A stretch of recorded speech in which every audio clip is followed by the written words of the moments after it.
ओम नमः शिवाय। राधे राधे।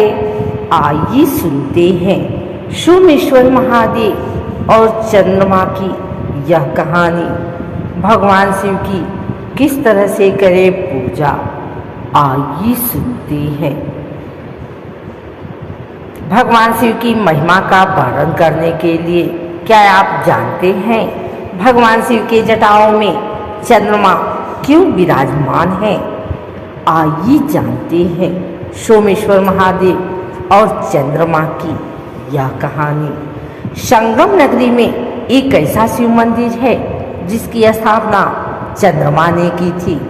दुनिया को शीतलता देने वाले चंद्रमा ने श्राप से मिली बीमारी से मुक्ति पाने के लिए संगम के नजदीक शिवलिंग स्थापित करके भगवान शिव के साथ सरस्वती की उपासना की थी, जिसके बाद भोलेनाथ के आशीर्वाद से चंद्रमा को कुष्ठ रोग से बचने का उपाय मिला। पुराणों में वर्णित सोमेश्वर महादेव मंदिर का महत्व और भगवान शिव की जटाओं पर क्यों विराजमान हुए चंद्रमा।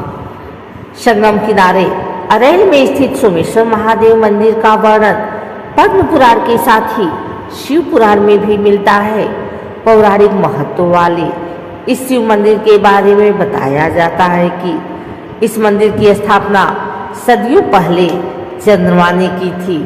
उस वक्त चंद्रमा को राजा दक्ष के कुष्ठ रोग से नष्ट होने का श्राप दे दिया था, जिसके बाद उस श्राप से मुक्ति पाने के लिए चंद्रमा ने संगम के दक्षिण की तरफ प्रभास क्षेत्र वर्तमान के अरैल इलाके में शिवलिंग की स्थापना की थी, जिसके बाद चंद्रमा ने भगवान शिव की कठिन तपस्या करके उनको प्रसन्न किया और भोलेनाथ के आशीर्वाद से उस श्राप से बच गए।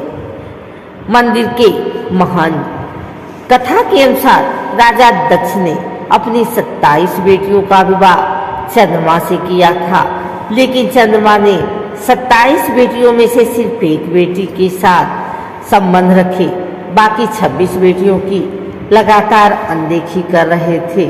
जब इस बात की जानकारी राजा दक्ष को हुई तो उन्होंने चंद्रमा को समझाया कि सभी बेटियों के साथ पत्नी जैसा व्यवहार करे। राजा दक्ष के समझाने के बावजूद भी चंद्रमा नहीं माने। चंद्रमा नाराज होकर राजा दक्ष की 26 बेटियों अपने पिता के पास पहुंची। बेटियों ने पिता को अपना दुख बताते हुए अपना जीवन समाप्त करने की बात कही। इस बात से नाराज होकर राजा दक्ष ने चंद्रमा को श्राप दिया। राजा दक्ष ने कहा कि चंद्रमा को जिस तरह से अपने रंग रूप का घमंड है, उसी घमंड की वजह से वो कुष्ठ रोग से पीड़ित होकर नष्ट हो जाएंगे। श्राप का असर शुरू होते ही चंद्रमा कुष्ठ रोग से पीड़ित हो गए।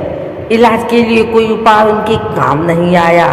तब उन्होंने भगवान विष्णु से अपनी रक्षा के लिए प्रार्थना की, जिसके बाद विष्णु भगवान ने उन्हें सृष्टि के रचयिता ब्रह्मा जी के पास जाने की सलाह दी, लेकिन ब्रह्मा जी ने भी चंद्रमा को कोई उपाय नहीं बताया और उन्हें अपने कर्मों की सजा भुगतने को कह दिया।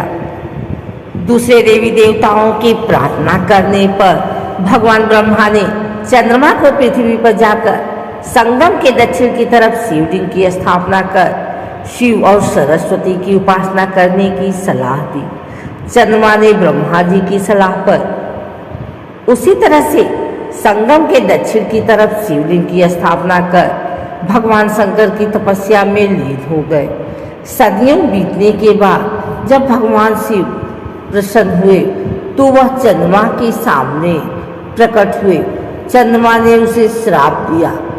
चंद्रमा ने कहा कि इस श्राप से मुक्त तो नहीं हो सकते, लेकिन अब तो महीने के पहले कृष्ण पक्ष में 15 दिन घटोगे और उसके बाद शुक्ल पक्ष के 15 दिन में बढ़ोगे। इसकी प्रतिपदा व अमावस्या के दिन नष्ट होने से बचने के लिए शिव जी ने अपने मस्तक पर चंद्रमा को विराजमान रहने को कह दिया, जिसके बाद से ही चंद्रमा भगवान शिव के मस्तक पर विराजमान हुए।